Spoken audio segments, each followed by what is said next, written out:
Hey everyone, and welcome to Hooked on Needles and Crafts. Today we're going to be completing part 4 of this video series, doing the mayor from Tim Burton's The Nightmare Before Christmas crochet kit. For my returning subscribers, thank you so much for tuning in, and for my new viewers, please consider subscribing, share, hit that like button, leave a comment below, and click on that notification bell for future videos.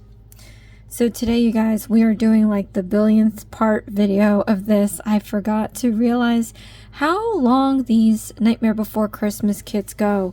If you were not with me last year, I did most of the characters. This year, I am doing just the mayor. I was going to do Jack Skellington, Santa, and Santa Claus, but I just don't have time for that. This is already post-Christmas, and this is how far I've gotten. This is a really huge project. So anyway, let's continue this. We left off at the belt, I guess, or the end of his jacket. And the next steps are rounds 28 through 37, and we're going to be decreasing a bunch to create the pants. Now, this video is only a supplement to the kit if you'd like to make these characters from this kit that I think is well worth trying out. It's just seriously a nightmare. Go ahead and get the kit. I will leave a link in the description box below. I got this one on Amazon. I got it because my sister loves The Nightmare Before Christmas, and I've been slowly making her the characters. I don't know how I did all those characters last year, but then again, I think I started in November. This year I started like the week of Christmas, which was probably not the brightest idea. But anyway, so if you need to speed up or slow down the video, go ahead and click on the gear button in the corner. There's playback options to go fast or slow. If you don't need to hear me talk, it is late and my voice is getting a little crackly. You can lower the volume on your device and click on the CC closed caption button. Alright, so we're just going to jump right through this. I don't really go into detail with the instructions due to copyright. What I do is explain new stitches at least 3 times step by step so that you can learn the stitch, and then I also explain how to read the instructions in case you don't know how. And then of course, if there's any weirdness, typos, errors, things like that that come up, I will bring it up, and I've definitely brought up some stuff in this series, I think. And then of course we do assembly together. So let's get into this. I have my needle, my hook right here. I've been doing knitting, so I completely go back and forth between knitting and crocheting, needles and hooks. Anyway, so stick your hook back in here. I don't remember why I took it out in the first place. But I'm just going to tighten this up, and we're going to start with round 28. So if you have not seen the prior videos, I would imagine you should, considering you have to get through all those videos to get to this point here. But we're going to be doing a single crochet stitch, an invisible decreasing stitch. We're going to be learning those 2 stitches, but at the same time we're going to be learning how to read this long instructions. So if you haven't seen the first videos, you're going to be like, whoa, we're jumping into something really big right now. So the way you read round 28 is you have a set of parentheses, and then you have a number, and it says times because that's the number of times you're going to repeat that parenthesis. And then at the very end of the instruction, in fact at the end of every row, you have another set of parentheses with a number inside, and that's basically telling you how many stitches you should have at the very end of the instructions. So if you are a beginner or it's just safe practice, whatever level you're at, I know I don't do it every time, and that's on me, but definitely do your stitch count at the end of every row to make sure that you're on track, because it's better to catch your mistake sooner rather than later. So there are ways to finagle of increasing or decreasing stitches if you're missing a few, but sometimes the mistake is too big that you really should keep track of it right from the get-go. All right, so I like to underhand my hook like this. This relieves a lot of tension in the hands, which ultimately leads to less tight stitches. We don't want loose, but we don't want tight either, because you're going to have a hard time putting your hook into the stitches, and you're going to have a hard time decreasing stitches, believe it or not. Increasing stitches, yes, but I feel sometimes that the stitches have some give to it, but you might have it, well, again, trying to fit the hook into a small space. So underhand is pretty much good to go for that. All right, so let's focus on the first set of parentheses. We've got a set of single crochet stitches and invisible decreasing stitches. So let me show you how to do the single crochet stitch at least 3 times. So stick your hook into, oops, try not to lose your stitch here. We're going to stick our hook into the next stitch. So we're going to be sticking this into the front and back loops. All right, when we're looking at our project this way, this row here is the back loops. This row in front of it is obviously the front loops. So we're putting it under both front and back loops. All right, so we're going to yarn over, and you're going to pull up a loop, so you have 2 loops. Then we're going to yarn over, and you're going to pull through those 2 loops. So we have our first single crochet stitch. We have our front and back loop. You look at the top and it looks like a nice braid. All right, let's do another one. Stick your hook into the next stitch, front and back loops. Make sure you're not piercing the yarn, that you're making a nice clear poke so that it doesn't get tangled or anything, because if you have to unravel it, you're going to have an issue if you split the yarn.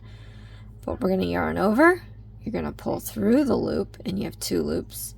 Yarn over again, and you're going to pull through those 2 loops. So now you have 2 single crochet stitches, front and back loops. You look at the top and you have your braid right there. Let's do this one more time, you guys. Stick your hook into the next stitch, front and back loops, yarn over, pull up a loop, so you have 2 loops, yarn over again, and we're going to pull through those 2 loops. Right, so now we have 3 single crochet stitches. You can rewind this part as many times as you need until you're comfortable doing single crochet stitches on your own. But I'm going to go and finish the rest of the single crochet stitches, because I want to show you how to do an invisible decreasing stitch. Alright, so let me show you how to do an invisible decreasing stitch. So what we're going to do is, it's pretty much taking these 2 stitches here, and we're going to turn it into 1 single crochet stitch. So into the next stitch, put in your hook. We're going to come up from underneath like we normally would for the front and back loops, but we're only going to stick it up through the front loop. So you have to split this braid in half. So come up from underneath like we normally would, but try to just get that front loop only. Make sure you're not splitting the yarn either. I have such small yarn and my eyes are just not that great. Okay, so we split it in the front loop only. That back loop is just chilling in the back. So once you get it through this 1 loop only, we're going to yarn over, and you're going to pull up a loop so that you have 2 loops. Then we're going to go into the next stitch over and do the same thing. Come up from underneath like we would, but you're going to put your hook through the front loop only. The back loop is just going to chill back here by itself. And then we're going to yarn over, and you're going to pull up another loop so that we have 3 loops. So now we're going to yarn over again, and you're going to pull through all 3 loops, and that's an invisible decreasing stitch. All right, so now what we're going to do is repeat this parenthesis, and when we get to the invisible decreasing stitch, I'm going to show you how to do that again.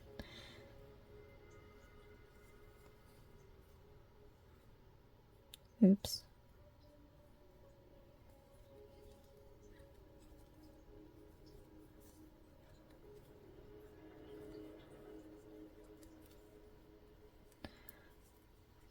All right, so let me show you for the second time how to do an invisible decreasing stitch.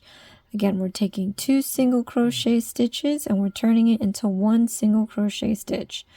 So come up from underneath. You want to split that yarn in half, or the braid in half, sorry, not the yarn, the braid in half, front loop only, leave the back loop back there, yarn over and pull up a loop so that we have 2 loops. Then into the next stitch, come up from underneath, go through the front loop only, leave the back loop there. We're going to yarn over and pull up a loop so we have 3 loops. Then you're going to yarn over one more time and then pull through all 3 loops. So I don't know if you can see what's going on here, but we have 2 stitches and we made 1 single crochet stitch out of that. So I'm going to repeat this parenthesis again for you guys one more time, and then we're going to I'm going to show you how to do the invisible decreasing stitch one last time.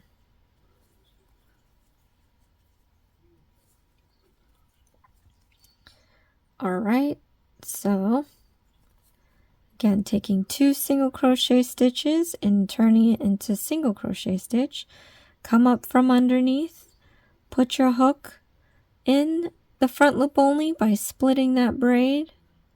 Okay, leave that back loop alone. Yarn over, pull up a loop so you have 2 loops. Then into the next stitch, come from underneath and split that braid, go through the front loop only. Yarn over and pull up a loop so you have 3 loops. Then we're going to yarn over and you're going to pull through all 3 loops. So we've done an invisible decreasing stitch for the 3rd time. So you can rewind this part now as many times as you need until you're comfortable doing both the single crochet stitch and the invisible decreasing stitch on your own. But what I'm going to do now is just repeat the parenthesis the remaining number of times that the instruction tells you to do.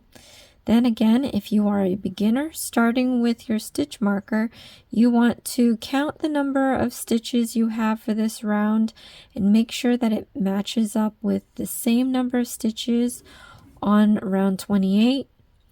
And the ideology of the remaining rounds is pretty much the same. So for round 29 through 36, it's the same set of parentheses, different counts, but same number of parentheses, repeat it the same number of times, and then just make sure you have the same number of stitches. And then I'm going to come back in for round 37 because that's going to be the last round for this. And I'm going to teach you how to fasten off and leaving a tail for sewing. We do have to fill this in with stuffing. I saved it for the last just because it's easier for me to work with. So my advice is however big your hand is or your fingers are to fit into a space like this is very comfortable right now. For myself, I usually wait around the round that has 18 to 12 stitches. Anything smaller than that, we're going to have a hard time filling with stuffing. So I recommend for myself, I don't know, like, do I have a coin here? No, I don't, but I do have one of those nail scissors. So this is the size of my hand. So for me, I like to wait around 18 to 12 stitches. That helps me fit my fingers in there comfortably to stuff. All right, so I will do this in silence.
Alright, so I stuffed as much as I could. Like, he is kind of bulbous, but I don't want it to be to where the bottom is really sticking out because he has pudgy feet.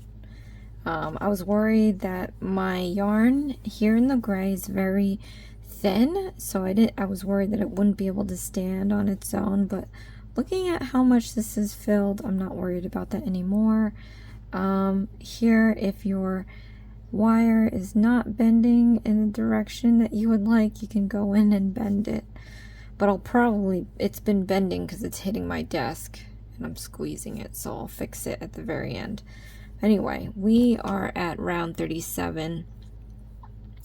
As you saw me earlier, I had filled the yarn very earlier on because I felt like it was getting smaller. Again, normally 18 to 12 inches is fine, but I don't know. Maybe because this is smaller yarn. So I ended up filling it in round 34. But anyway, let's complete this last round. This is where it's going to get a little crazy because the inner more you go, especially when it's stuffed, there's a tendency to pull this initial loop too wide to make it to the next stitch, that it's going to leave a large gap. So to prevent that, you want to try to keep your initial loop here as tight as possible. Not tight as possible, let's rephrase that, as small as possible without being tight, so that it doesn't become impossible to create a stitch. But another thing we can do is try to flatten out your project as best you can so that it's not stretching and pulling like it is around the these turns. So we're going to be doing invisible decreasing stitches. I hate doing the invisible decreasing stitches. I like to do normal ones because you get to grab both loops as opposed to the front loop, but that's what they want you to do. So we're gonna do the same thing we've done, front loop only on these invisible decreasing stitches all the way around. And again, try to keep this initial loop as small as possible to prevent any large gaps in our stitches. And we just have to keep doing this all the way around. Obviously, try to avoid stitching into the stuffing, because if you pull it out of the project, it's so easy to see and it's going to get messy looking and it's hard to tuck it back in. Okay. So it's a lot of things you got to do all at once. But once you get the practice in, this will become kind of second nature to you.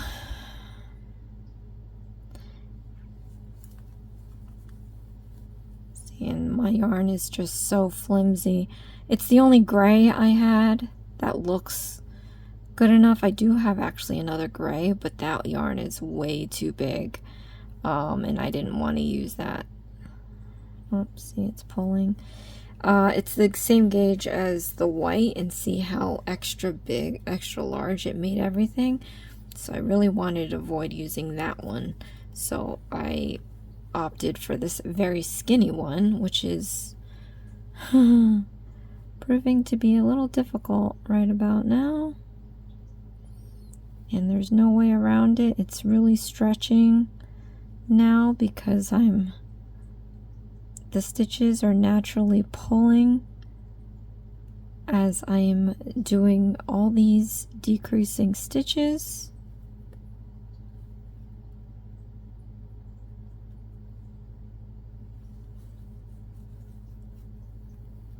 But we are almost to the other side.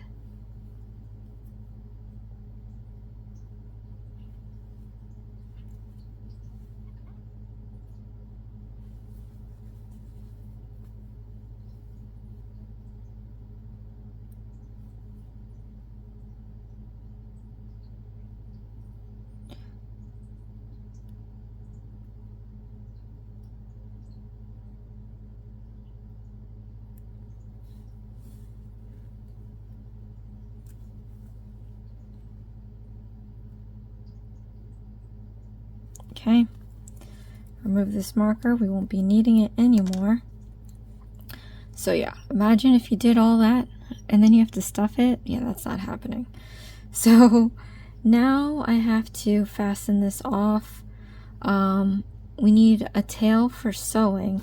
Now, normally I go around the hole twice, but I'm not sure exactly what we're sewing.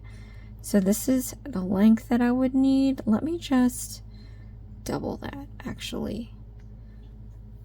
You know, and you don't really have to measure anything, really. Just make sure you have enough. Since this is, you know, I'm assuming you're using your own yarn because they only give you enough material to make Jack and Sally. So you don't have to worry about running out of yarn unless you didn't buy enough in the first place. But yeah, so I'm just going to cut that. I'm going to show you how to fasten it off. I'm going to yarn over and you're going to pull through the loop all the way out. And then to tighten it up, you're just going to pull in the opposite direction and tighten that knot. Alright. So now I'm going to grab my needle. Not sure where that's at. Alright, I can't remember what kind of needle they give you. I have this one here. It's metal. I prefer the plastic ones because they're safer. This one is super large, so I have no idea where this came from. But what we're going to do is we're picking up front loops only. So for the number of stitches we have for round 37, same thing with the hook. Just come up under from the front loop only. Leave the back loop by itself. And we're just going to weave in and out of these front loops only. And we're going to pull everything together closed. So for now, you don't have to worry about pulling, just worry about getting your needle under and through the front loop only until you get back around. Right, and then once you're there, we're just going to pull this closed. And then you just have to find your moment to tie a knot. I'm not a sewer, so I don't know what the best way to tie a knot.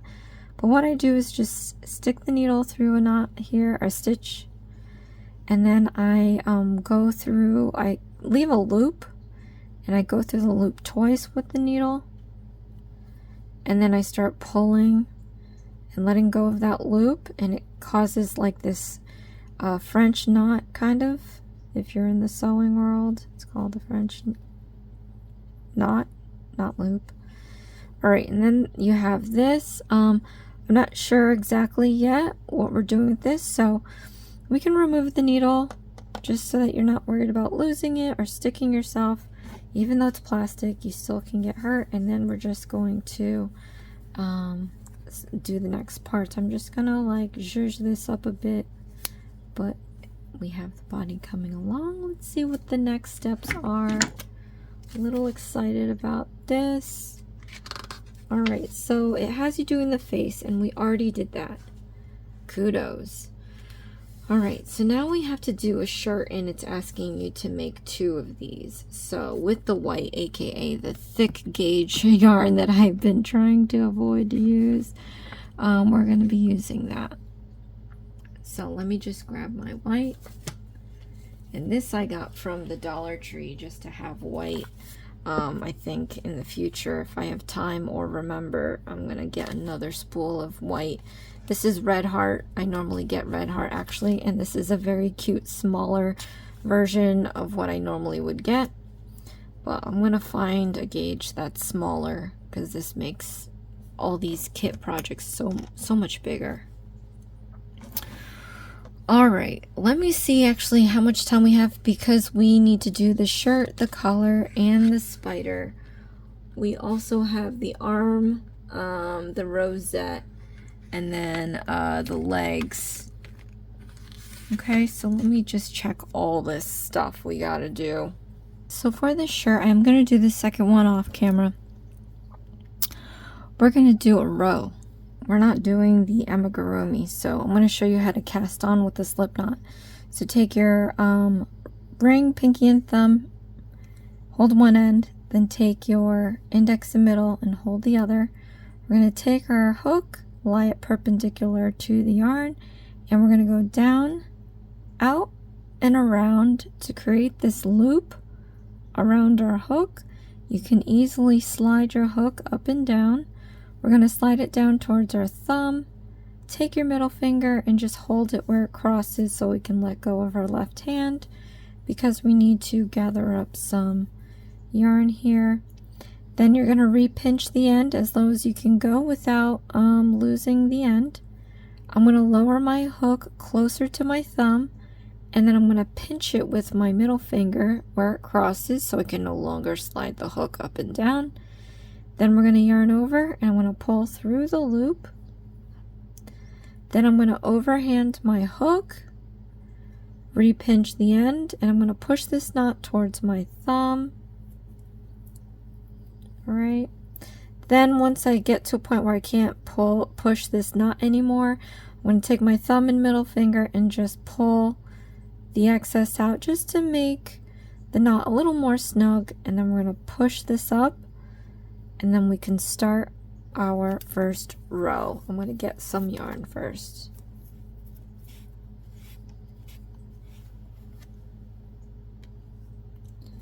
Okay.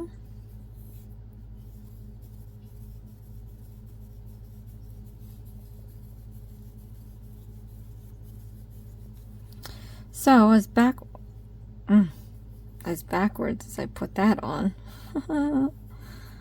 as backwards as we're gonna do, I have to teach you the most basic stitch in crochet, which is the chain stitch. But since this is a part 3, part 4, whatever part video this is, it makes sense that we're learning this backwards. Okay, so how to do a chain stitch is very simple. Hold the knot down so you have your project stabilized. You want to yarn over, and we're going to pull through the loop. And that's basically it. That's a chain stitch. We have 3 loops that make a chain stitch. A loop right here, a loop right here, turn it on its side or the back, and we have a loop right here, which is the back hump, or back loop, as I call it, back hump.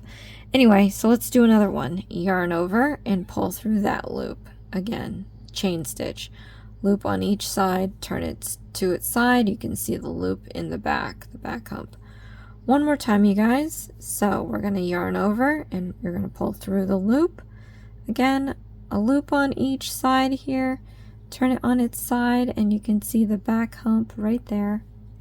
Alright, so now I'm just going to continue the rest of the chains, and then we're going to move on to the next steps. Alright, you always want to make sure you have the right counts, so count back from the hook.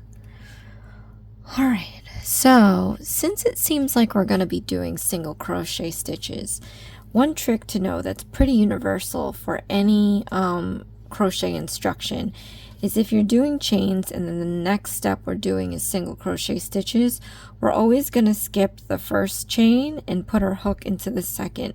That's going to build the height of the row. So if you can imagine, I'm going to stick my hook into this back hump here of the second chain, and it's going to pull that first one just like this. So you can see how it's building the height. And that's why we skip a chain when we do single crochet stitches after we do chain stitches. So skip a chain. Into the next chain, we're going to stick the hook in the back hump. And the reason why I stick my hook into the back hump is because on top view, here's the back hump. We flip it upside down, and it's right under that braid.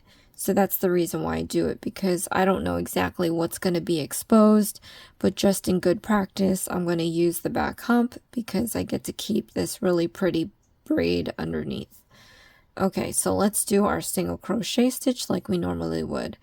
Yarn over, pull up a loop, so we have 2 loops, yarn over, and pull through those 2 loops. I kind of see that I split the yarn here, so before I do this, just pull up that loop. I just need to go back and pick up that piece of yarn that I split. Alright, but I'm going to now yarn over and pull through both loops to finish my single crochet stitch. So you can see this box forming. that chain that we skipped is making the vertical jump, and then our single crochet stitch is making the horizontal move. That way our chain that we did before is going this way. So again, let me show you the underside. That braid is not touched. It's nice and pretty still, so that's why I use the back hump. All right, so let me show you again how to do single crochet stitches in a chain stitch at least 2 more times. So I'm turning my chains on its side, and you can see the back humps clear as day here. I'm going to stick my hook into those back humps. All right, try not to split your yarn. And then I'm going to continue doing my single crochet stitch, yarn over, pull up a loop. So you have 2 loops, yarn over, and pull through those 2 loops. So now I have 2 single crochet stitches. One more time with you guys. Stick your hook into the back hump of the next stitch. We're going to yarn over and pull up a loop. So we have 2 loops, yarn over, and pull through those 2 loops. So you have 3 single crochet stitches. I'm going to flip it upside down, and here you have 3 single crochet stitches here. I mean, at least 3 of the braids of the chains, sorry, untouched. So all the way around, it looks like one continuous beautiful braid. I'm just going to go now and finish the rest of the single crochet stitches, and then the next steps are for rows 2 through 4.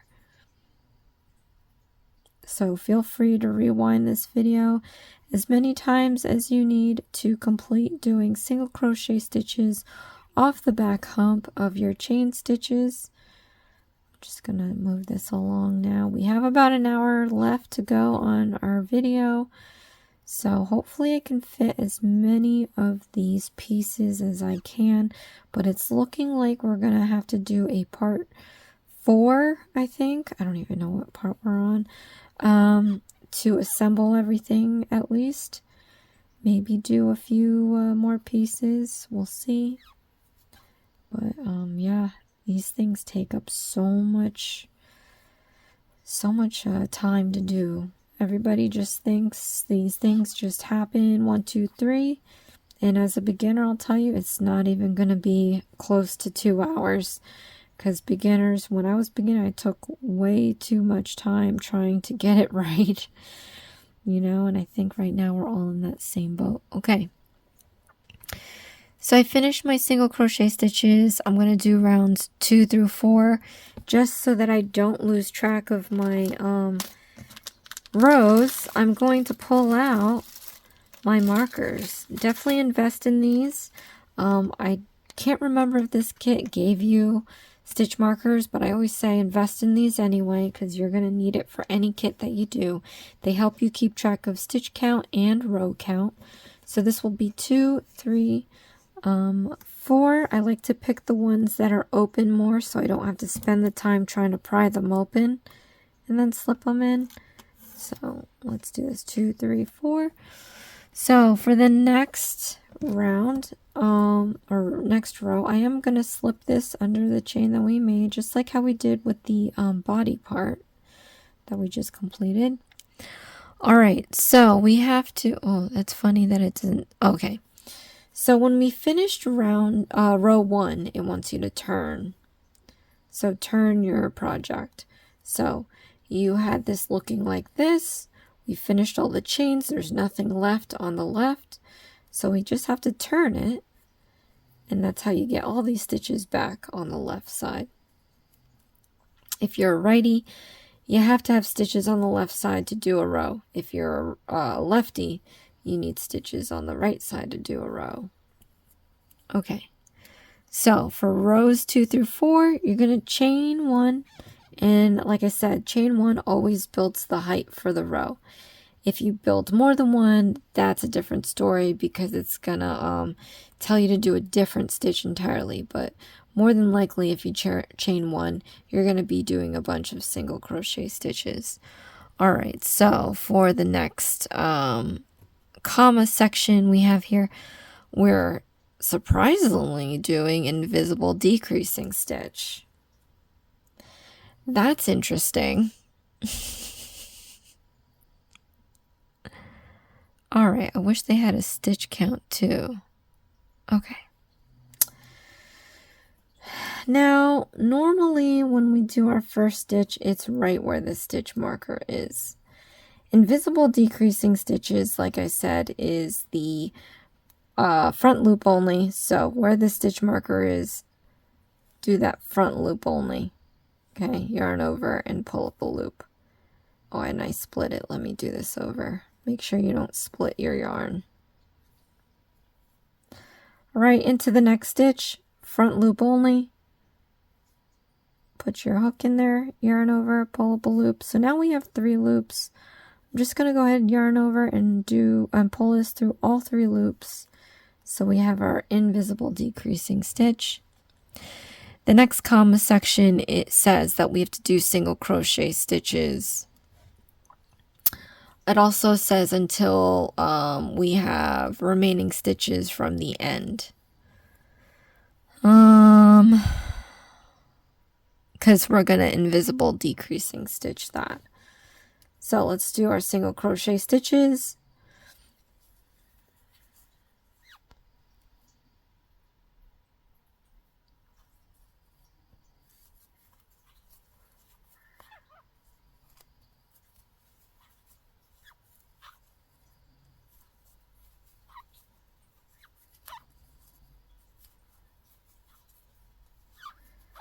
And then again for the last stitch, we're doing an invisible decreasing stitch. So we'll do that. All right. So now I'm just going to mark this row here, just so that I can keep track of my rows. And we're going to turn. And then, of course, we're going to repeat this instruction. So we're going to chain 1. And then we have our invisible decreasing stitch to do. So do that right where your stitch marker is. All right, make sure not to split the yarn.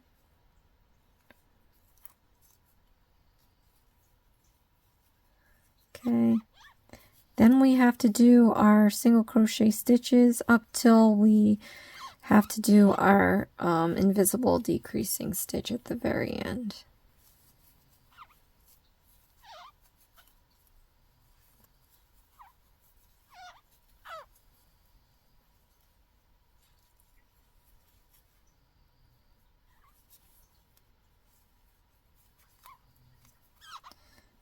All right.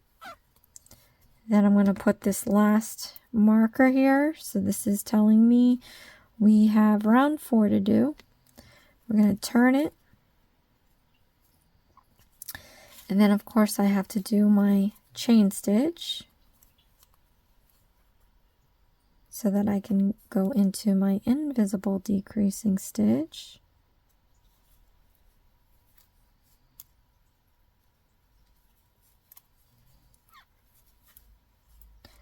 And then single crochet stitches. And then finish off with an invisible decreasing stitch. Try not to split your yarn. Right, so that one was a little difficult considering all this stuff we're doing. So let me know how it went for you. But now we're finished with that. We've got to do row 5. You can remove the stitch markers now because we're no longer needing to track our rows. But what I am going to do is we have to turn this. And then we're going to chain 1. We're going to do our invisible decreasing stitch. And then we have our single crochet stitch. And then we have to turn it. And then we are going to do row 6, chaining 1. And then invisible decreasing stitch.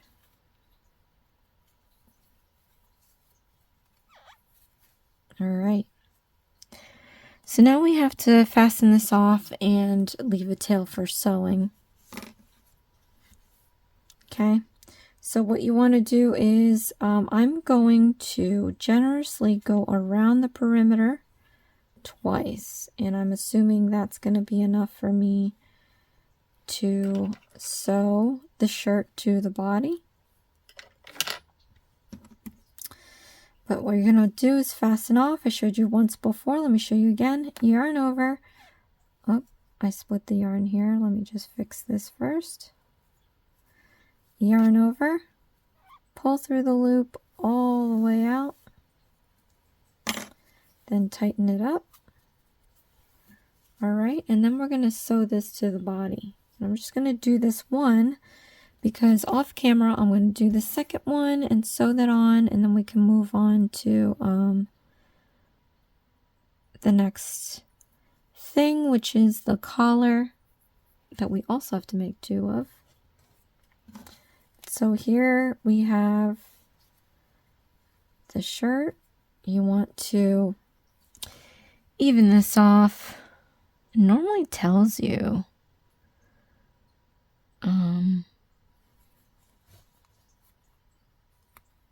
what rows. It says below the face. Below the face is right here, but we already have a ring of white, so maybe I'll just put it right below the ring of white.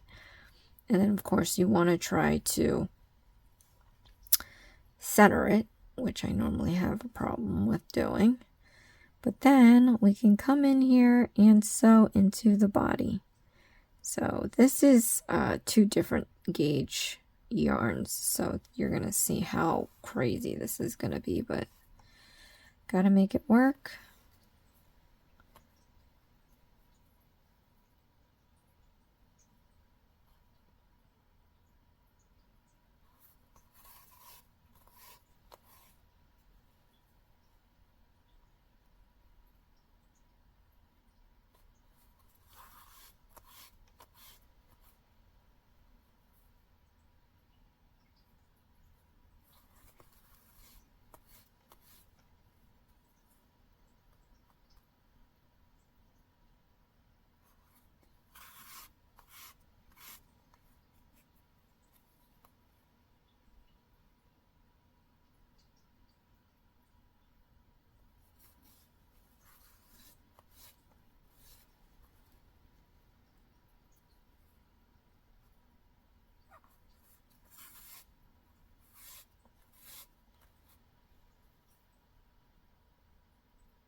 All right. Once I'm all the way back around, I'm going to find my moment to tie a knot. Definitely doing the second one off camera because that took forever. But once you have that knotted, I'm going to go back in, put my needle through one side and randomly come out the other side. Doesn't matter where. But I'm going to go and cut this flush to the surface. Okay, and then it's just going to disappear into the body. If you still see anything, you can squish it so that it's gone. But here's the first side with the shirt. Gonna go in with the second shirt off camera. Gonna come back in to do the collar using the gray.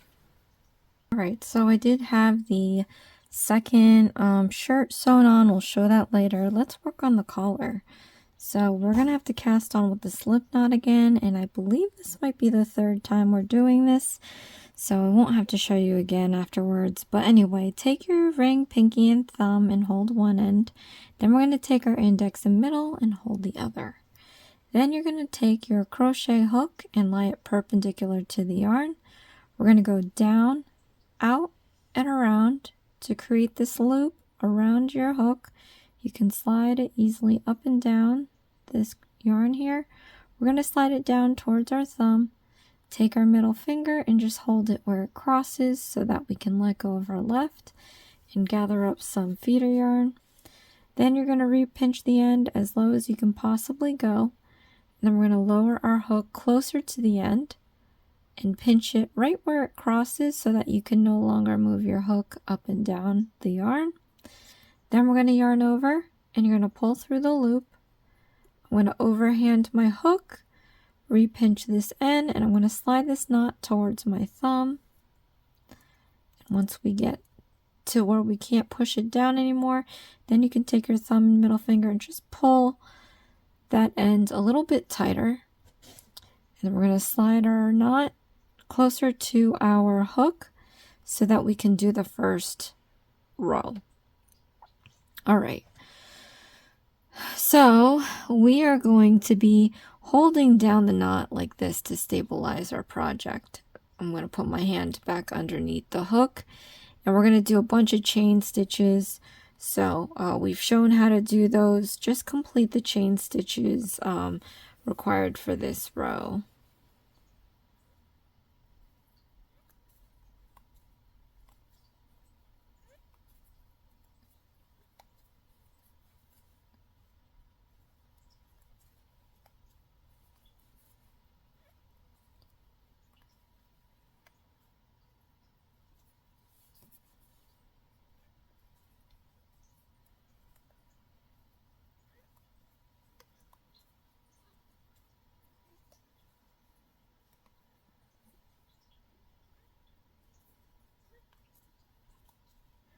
Okay, once you've completed your chains, you definitely want to go back and just make sure that you have the right count of chains that you need for this row.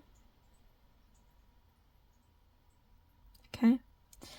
Then I'm going to teach you a whole bunch of stitches. So we're going to do a slip stitch, and I don't think I've shown you how to do that.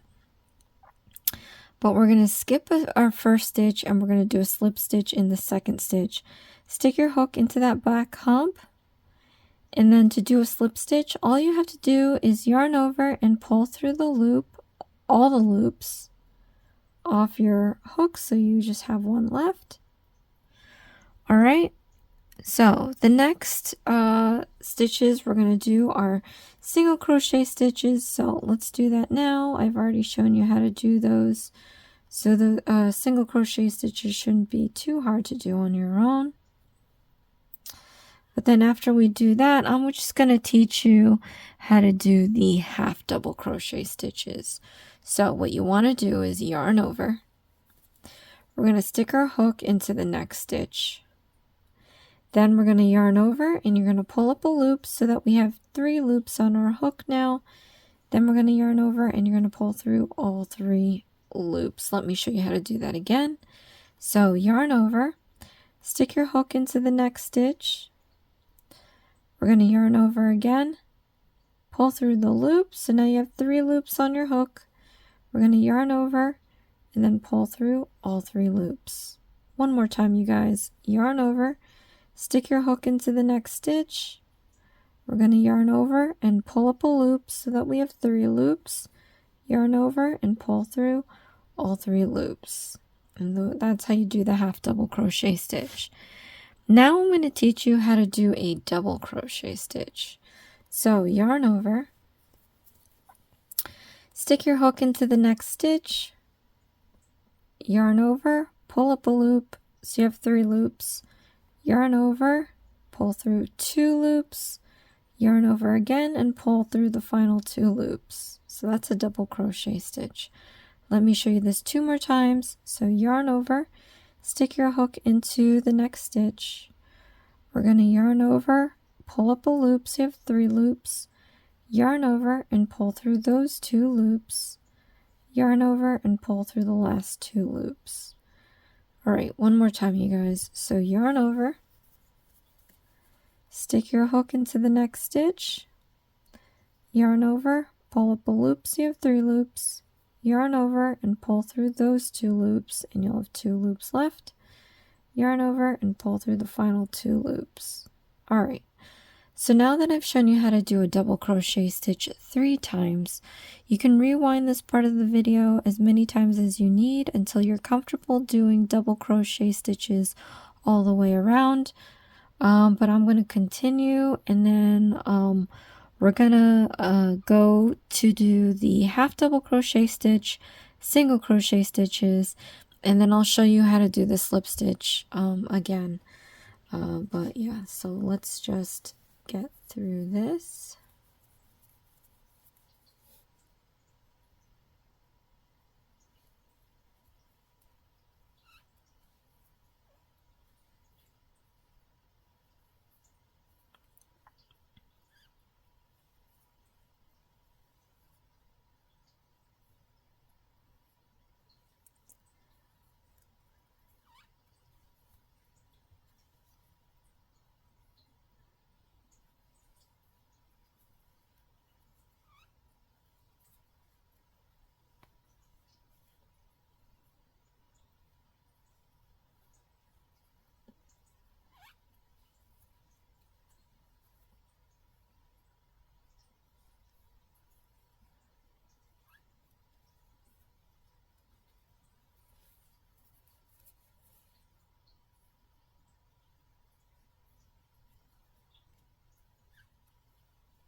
Alright, I'm at my last stitch here. We're going to do a slip stitch. So stick your hook into that last stitch. You see how you have this excess piece? I'm going to lay this across my hook and flatten it right next to that stitch. And then I'm going to yarn over, and I'm going to pull through all the loops off my hook, and hopefully that kind of like squashes that excess piece and then it stays hidden. It might come out, but you know, it's always nice to try to hide things. So now we need to get the length of yarn that we're going to use to sew. So again, I'm going to go around this collar 2 times generously. And we're going to cut right here. And we're going to fasten this off. So take your yarn, yarn over, pull through the loop all the way out. Then I'm going to pull on this to tighten up that loop and make it into a knot, right? So here's our collar. I did the second collar off camera, and now we're just going to sew these pieces together onto the body. So we are going to use these stitch markers so that we can kind of keep them in place. But let's take this here. You got to decide how you want to show this. I want to show this so that the nice side shows out. If you flip it over, it kind of looks a little jumbled. You flip it on this right way here. For some reason, I don't know, it just looks different to me and prettier. So I'm going to put this alongside like this. I'm going to take my marker and go through the tip of the shirt, through the first stitch right here, underneath that braid. Okay, close that off. Then what I'm going to do is turn this around. I'm going to pin the other side here first, and you'll see why in a bit. But go to the tip of the shirt, and then go to that first stitch on this side. Okay, pin it. Now for this, I'm just going to pull this up, find that middle. So that would be right here. Stretch it to where it's even on both sides. Put your marker through the middle stitch on the collar as well as around the body. So at least I know I have kind of a guide. If I wanted, I can take a couple more. So since I know I'm going stitch for stitch here, I can slip this 1, 2, count away 1, 2. So I know I gotta put it around this right here. And then on this side, there's 1, 2. Count on the collar, 1, 2. Slip the stitch marker under there, and then slip it through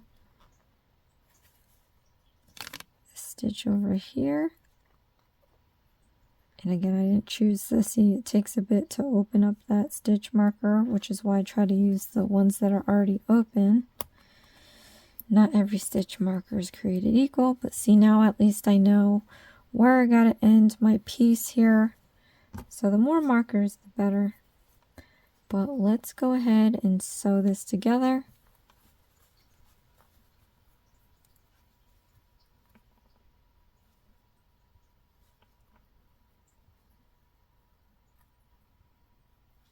Again, I'm not a sewer, but I'm gonna try my best.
Okay, last one.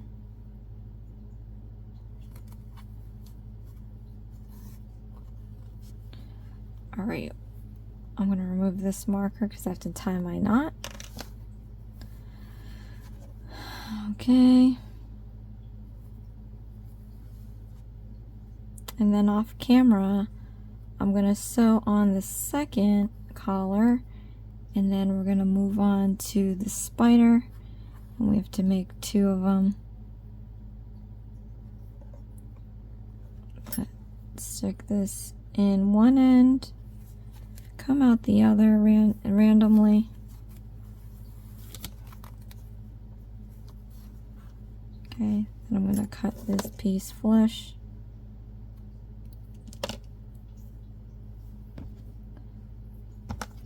Squish it. But then now we can remove this. We're going to use these markers for the other collar.